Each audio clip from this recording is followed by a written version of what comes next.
And so we end up back in Al Anbar province, Iraq. I end up specifically in Ramadi, which is completely different, completely pacified. And part of you just can't even believe it. You're just like, no, it's wait, it's coming. They're going to attack. And no, it's not that way.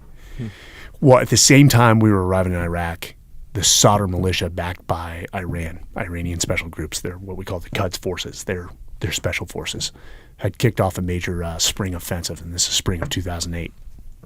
And so the army is getting hammered inside of Sadr City. Soldiers are dying.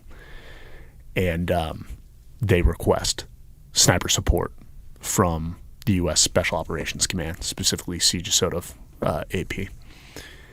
And that Siege Sodov, knowing that SEAL Team 3 had run that similar mission in support of the 1-1 Ready Combat Brigade, the deployment prior, said, hey, can you guys run this mission? So our commander at the time and Master Chief were faced with a decision. We had commitments in Al Anbar province. You just couldn't shut down a location and send that entire unit to Sadr City. That wasn't going to work. So he had to make a decision of taking SEALs from all the particular outstations in Al Anbar and throwing them into sort of this hodgepodge unit. So you had SEALs from 2 different SEAL teams thrown together.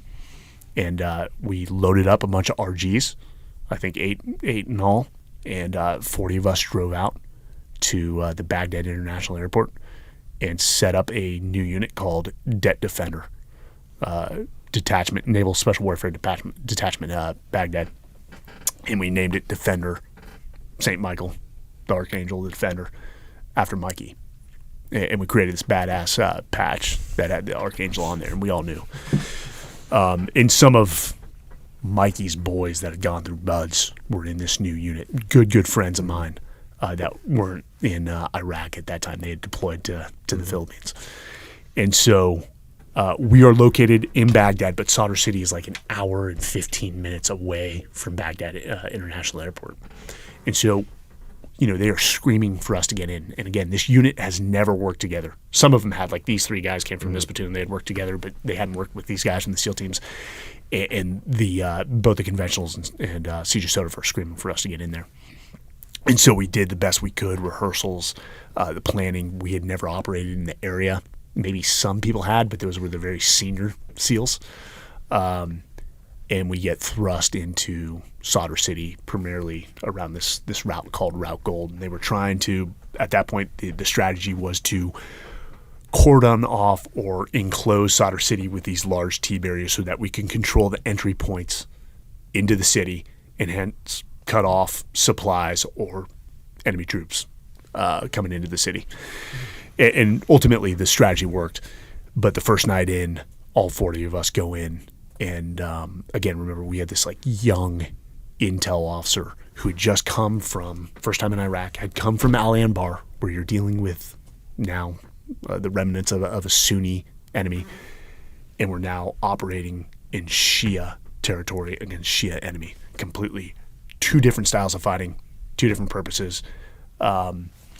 One will get their jihad on to the point where they die. Others are not necessarily going to give their life. So they're going to fight and then pull back and then fight another day.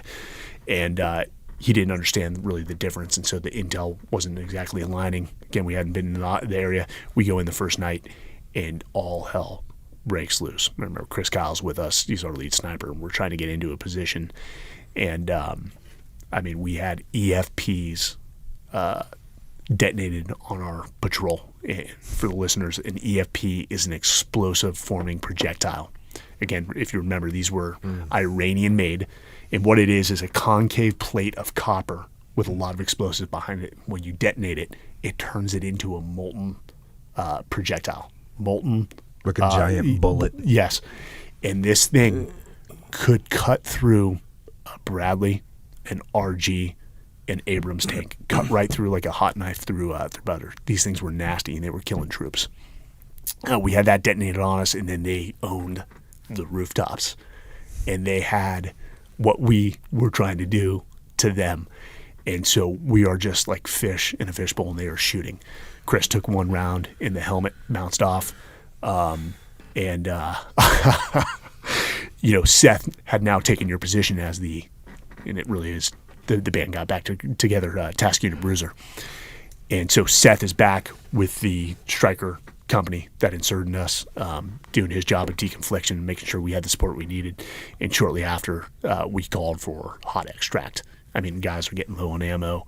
The enemy's maneuvering, RPGs, pecan fire on the rooftops down into us. How we did not lose a guy, I will never know. And what I like to say is that Mark, Ryan, and Mikey were looking after us. Hey, you got this one. We're going to give this one to you and reset. But we called Seth in, and lo and behold, I do remember this about Seth, is as the Strykers come in. Strykers are, it's like an armored version of a Humvee with wheels that can carry more troops than a Humvee, larger. And they have some pretty good armament and weapon systems. And the ramp lowers, and Seth runs off and starts firing into a building. And of course, in Seth's style, he's like, "Let's go! Get on the Strykers!" And the guys start loading up, and the Strykers are getting after it to the point where they went Winchester getting us out of there.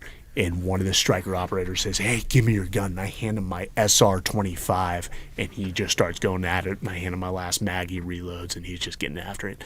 Well, I'll tell you what, humbling experience put us back into the same position like a new guy in Ramadi. Okay, hey, we've got some great experience. We got to reset. And we said, hey, give us like 36 hours. We need you to do some serious planning. We need to do some serious rehearsals. We did that. And then we inserted shortly after that. But, the funny thing is the only time I really felt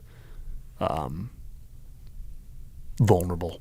And I remember I called my brother before we inserted the next time, and I said, hey, I don't think things are going to work out here.